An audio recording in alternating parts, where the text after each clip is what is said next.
بسم اللہ الرحمن الرحیم۔ السلام علیکم سامعین و ناظرین۔ سائلین کے سوالات اور ان کے جوابات کے ساتھ حاضر خدمت ہوا ہوں۔ آج کے سائلین میں بالترتیب شامل ہیں سوریہ بطول حال فیصل آباد، اصغر علی اسکردو، محمد اقبال گلگت، سید اکبر علی حال کراچی۔ ان 4 سائلین کے سوالات کا جوابات آپ تک پہنچا رہا ہوں۔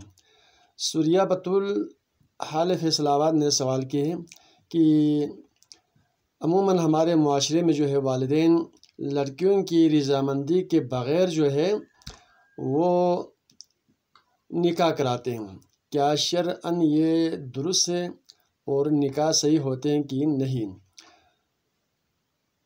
سوریہ بطول، آپ کے سوال کا جواب یہ ہے کہ شرعی احکامات کی روشنی میں فقہ احوط باب النکاح میں اس چیز کی تفصیل موجود ہے کہ لڑکے اور لڑکی کی رضامندی کے بغیر نکاح منعقد نہیں ہوتے ہیں۔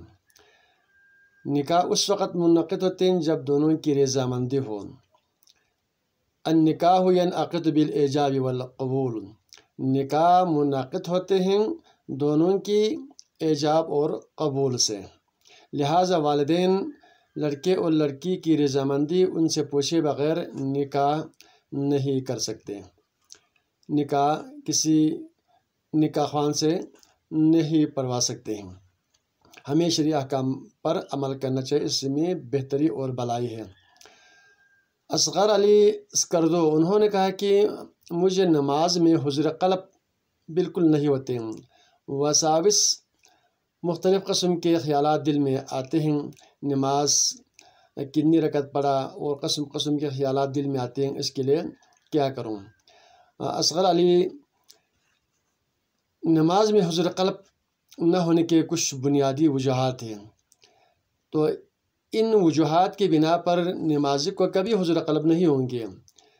ان میں سے ایک یہ ہے کہ اگر وہ انسان ظالم ہو تو ظالم کے لیے کبھی حضور قلب نہیں ہوتے ہیں، ظلم سے ہمیں بچنا ہوگا۔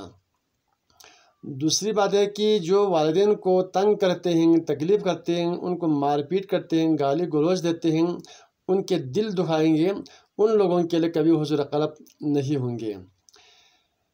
تیسرا، قاتل آدمی کے لیے کبھی حضور قلب نہیں ہوں گے۔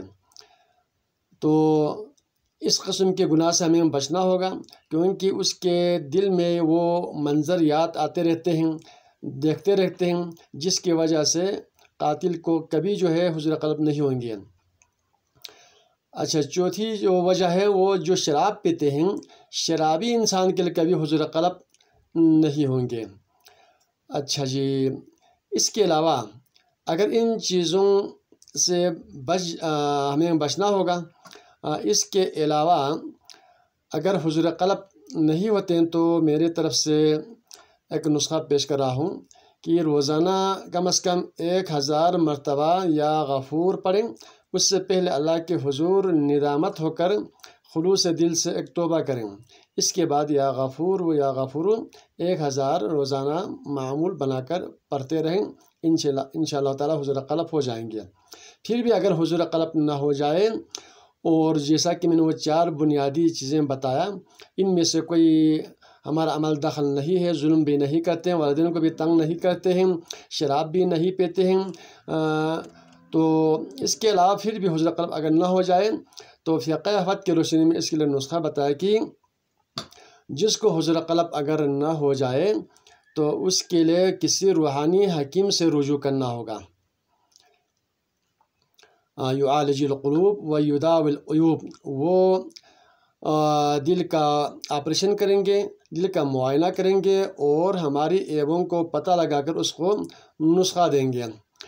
تو روحانی کسی ڈاکٹر سرجن سے رجوع کرنا ہوگا، جو کسی صاحب طریقت سے ہیں، آپ ان سے ملیں، ان سے رابطہ کریں، وہ اس کی ترتیب آپ کو بتا دیں گے۔ محمد اقبال حال گلگت، ہم 4 بھائی ہیں، ایک بھائی دکان میں بیٹھتے ہیں، ایک جو ہے بیرونی ملک مزدوری کرتے ہیں، ایک بھائی سبق پڑھ رہے ہیں، ایک گھر کو سنبھالا ہوا ہے، گھر کے کام کاج زمینداری وغیرہ کرتے ہیں۔ اب ہم نے الگ ہونا ہے، تو جب ہم الگ ہوتے ہیں، ایک معاشرتی ایک رواج ہے، رسم ہے، طریقہ کار ہے، تو اس کے لیے ہمارے آپس میں کچھ اختلافات ہیں کہ اپنے اپنے پاس جو چیز ہے وہ رکھیں، تو اس کے لیے جو ہے کس طرح جو ہے ہمیں تقسیم کرنا ہوگا۔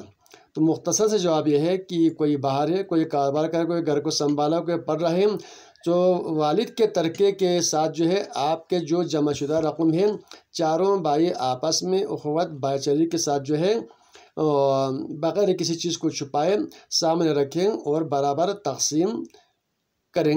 یہ بہترین شرعی حکم اور تقاضا یہی ہے، اسی میں برکت ہے، اسی میں عافیت ہے۔ سید اکبر علی صاحب نے کہا ہے کہ کیا سادات کے لیے زکوٰۃ کا کھانا حرام ہے؟ سید اکبر علی صاحب، زکوٰۃ جو ہے یہ واجبی صدقہ ہے، یہ سادات کے لیے جو اگر مستحق بھی ہو وہ نہیں کھا سکتے، اس کے لیے حرام ہے۔ البتہ فقہ احوط باب زکوٰۃ کی روشنی میں جو ہے ہاشمی سید، وہ صاحب مال ہو جس پر زکوٰۃ واجب ہو، وہ کسی ہاشمی سید خاندان کے لیے جو زکوٰۃ کا مستحق ہو، وہ ہاشمی سید، ہاشمی خاندان کے سید کے لیے زکوٰۃ دے سکتے ہیں، اور دیگر عام جو زکوٰۃ کی جو نصاب پر پہنچا ہے ان کا جو مال ہے عام سادات کے لیے وہ جائز فقہ احوط کی روشنی میں نہیں ہے۔